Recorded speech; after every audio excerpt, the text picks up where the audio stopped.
Bonjour. Aujourd'hui, les métamorphoses d'Arsène Lupin. Dans les coulisses de l'histoire, là où les biographes officiels n'osent pas s'aventurer, se cache une vérité que Maurice Leblanc n'a jamais révélée. Comment Arsène Lupin développa-t-il ce talent prodigieux pour l'art du déguisement qui fit de lui le caméléon le plus redoutable de la Belle Époque? Tout commença dans l'enfance, au château de Gesvres, propriété de sa grand-mère maternelle, la comtesse Cagliostro.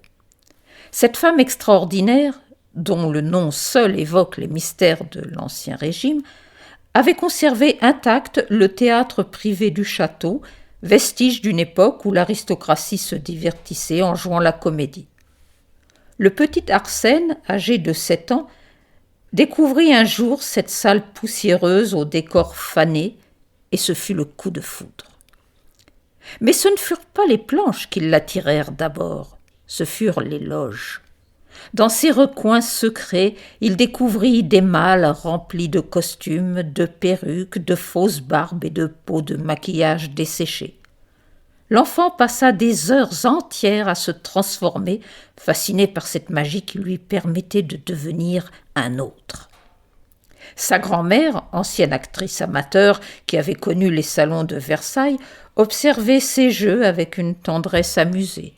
« Mon petit-fils, disait-elle en riant, tu as l'âme d'un comédien mais le regard d'un conspirateur. C'est une combinaison dangereuse. » Elle ne croyait pas si bien dire, car très vite, Arsène comprit que le déguisement n'était pas seulement un jeu, c'était un pouvoir. À 10 ans déjà, il se glissait déguisé en domestique dans les soirées du château pour écouter les conversations des adultes. À 12 ans, travesti en petite fille, il échappait aux punitions de son précepteur en se fondant parmi les servantes. Le déguisement devenait pour lui un art de vivre, une philosophie même. Son talent se perfectionna grâce à une rencontre fortuite. En 1885, alors qu'Arsène avait 15 ans, la famille reçut un invité singulier. Monsieur Anatole, ancien régisseur de l'Opéra de Paris, qui venait prendre sa retraite dans la région. Cet homme secret, aux doigts tachés de céruse et aux yeux perçants, cachait un passé trouble. Il avait été, disait-on, le complice discret de certaines intrigues amoureuses de la haute société parisienne, fournissant costumes et maquillage pour des rendez-vous clandestins. Anatole reconnut immédiatement le don exceptionnel du jeune homme. « Monsieur Arsène, lui dit-il un soir, vous avez ce que nous appelons dans le métier l'œil du transformiste. Vous ne voyez pas seulement un visage, vous voyez tous les visages qu'il peut devenir. » Commence alors un apprentissage secret et minutieux. Anatole enseigne à Arsène les subtilités de la métamorphose. Comment modifier la forme d'un nez avec de la cire, comment vieillir un regard en redessinant les paupières, comment transformer une démarche en quelques exercices discrets.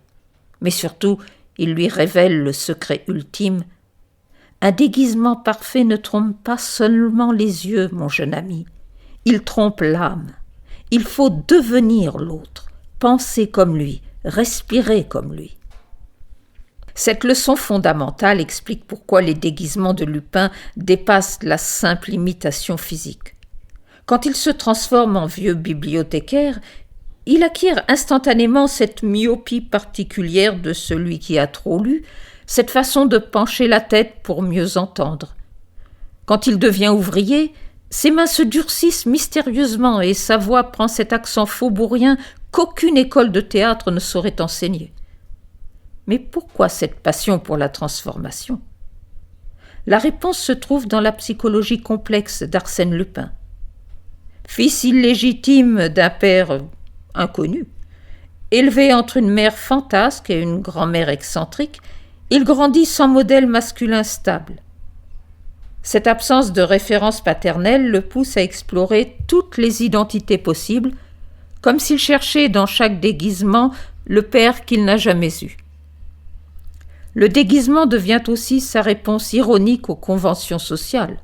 Dans une société de la Belle Époque, obsédée par les apparences et les hiérarchies, Lupin découvre qu'il suffit de changer de costume pour changer de classe sociale.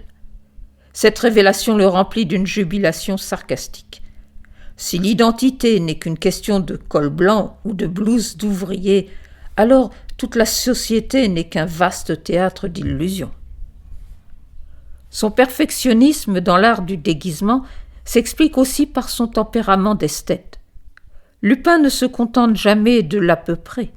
Chaque transformation doit être une œuvre d'art parfaite. Il passe des heures à étudier ses futurs personnages, fréquente incognito leur milieu naturel, analyse leurs tics et leurs manies. Pour incarner un banquier, il suit des cours de finance. Pour devenir chauffeur, il apprend la mécanique automobile. Cette méthode explique pourquoi ses déguisements résistent aux examens les plus attentifs. L'ironie de Lupin transparaît particulièrement dans le choix de ses identités d'emprunt. Il prend un malin plaisir à se déguiser en représentant de l'ordre qu'il défie, policier, magistrat, banquier, comme s'il voulait démontrer que la frontière entre le voleur et l'honnête homme n'est qu'une question de point de vue et d'habillement. Sa virtuosité atteint son apogée dans ses duels avec Sherlock Holmes. Face au détective anglais, maître de l'observation, Lupin pousse l'art du déguisement jusqu'à ses limites extrêmes.